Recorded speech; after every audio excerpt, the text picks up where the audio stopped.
একটা কথা ছোটবেলার থেকে খুব শুনতাম, পাহাড় নাকি খুব তাড়াতাড়ি ঘুমিয়ে পড়ে, আবার খুব তাড়াতাড়ি জেগে যায়। ব্যাপারটা তখন বুঝতাম না, এখন বুঝতে পারি।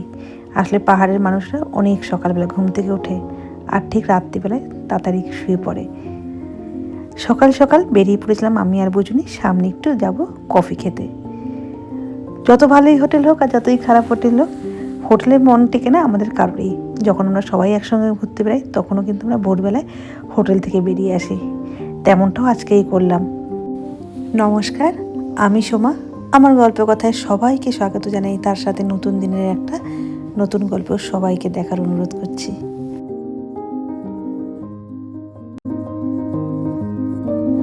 সকালে বেরিয়ে বেশ কিছু বাচ্চাকে দেখলাম ওয়ার্ম আপ করছে, আবার বেশ কিছু বাচ্চা স্কুল যাচ্ছিল।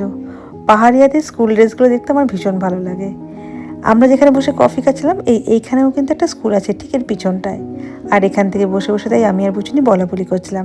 লাস্ট টাইম আমরা এখান থেকেও কাঞ্চনজঙ্ঘা দেখতে পেয়েছিলাম, কিন্তু এবার আর দেখতে পাইনি। ওই যে একটু সাদা সাদা মেঘ রয়েছে।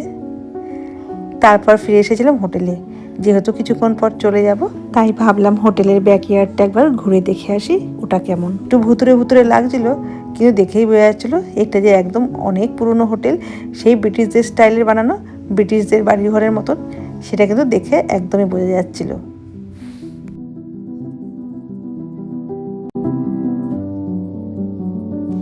এই ব্যাকইয়ার্ডটায় আসার একটাই কারণ ছিল, এই সামার হাউসটাকে একটু সামনের থেকে দেখার। সামার হাউসের ভিতরটা কেমন সেটা তো এখনো অবধি জানি না, তাই ভাবলাম একবার বাড়ি ফিরে যাওয়ার আগে ঘুরে দেখে আসি এর ভিতরটা কেমন। তাই এসেছিলাম আমি আর বুঝুনি এই আটায়, যে দেখে আসি একবার ভিতরটা কেমন দেখতে।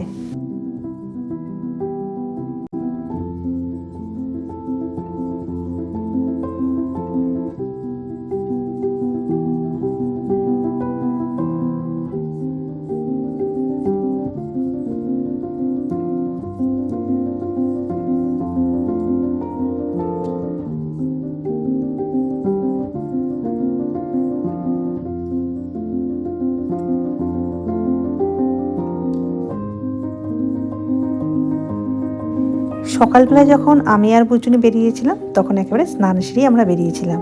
আর আমরা যখন বাইরে ছিলাম বুঝুও তখন স্নানটা সেরে একেবারে রেডি হয়ে নিয়েছে। এখন আমরা সবাই জল খাবার খেয়ে নিয়েছি, খেয়ে বেরিয়ে এসেছি একেবারে লাগেজপত্র নিয়ে। আমরা এখন দার্জিলিং থেকে নিচের দিকে নামবো, ওই শিলিগুড়িতে যাব। আমাদের ট্রেন আগামীকাল, আমাদের সাথে যারা এসেছে তাদের ট্রেন আজকে। আমার শাশুড়িমা পাহাড় কোনোদিনও দেখেনি, সে আগে যেটুকু দেখেছে সমুদ্র আর নাহলে সমতল ভূমি। বুঝুনি প্রতিবারই কোথাও যাওয়ার আগে মাকে একবার করে জিজ্ঞাসা করে যাবে কিনা।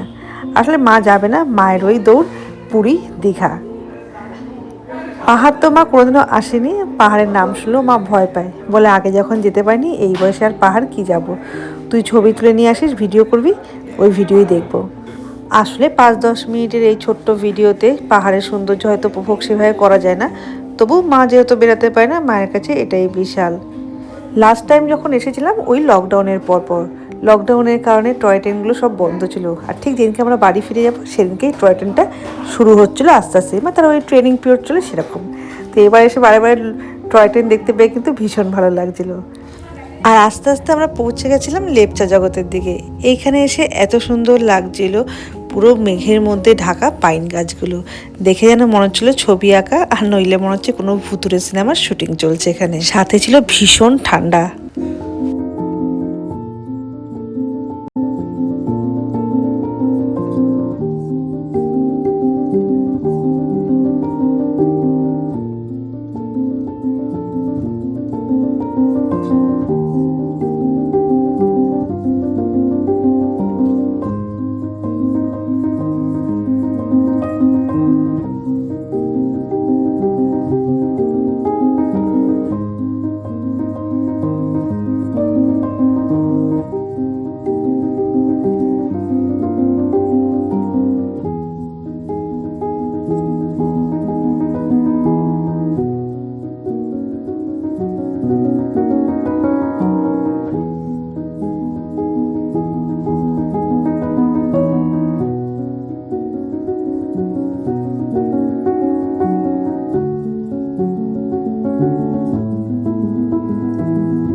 যাওয়ার সময় আমরা অনেকটা কিলোমিটার এক্সট্রা ঘুরে গেছিলাম, ওই যে রাস্তা খারাপ ছিল তার জন্যে।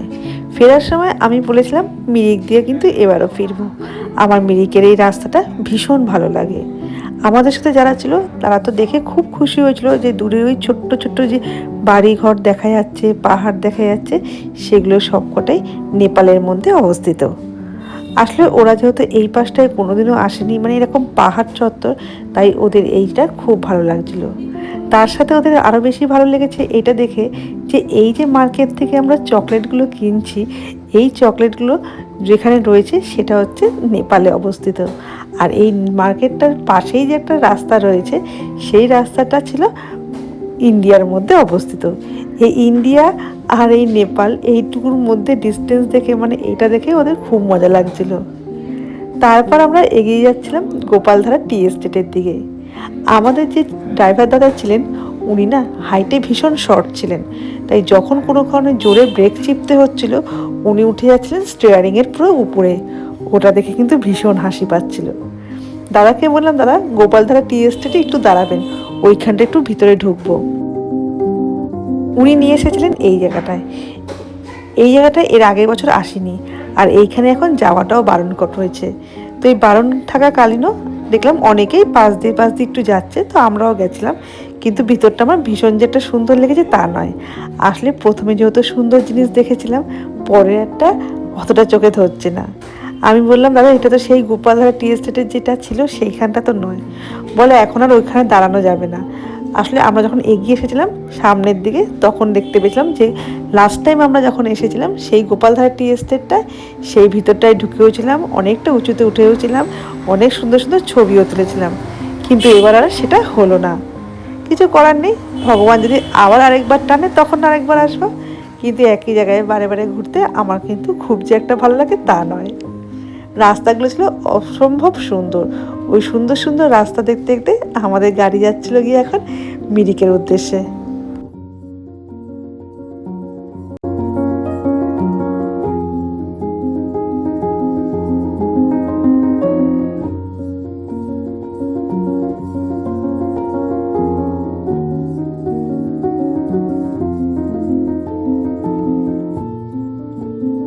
এইবার ঘুরতে এসে আমার একটা জিনিস ভীষণ ভালো লেগেছে বুজুর ক্ষেত্রে।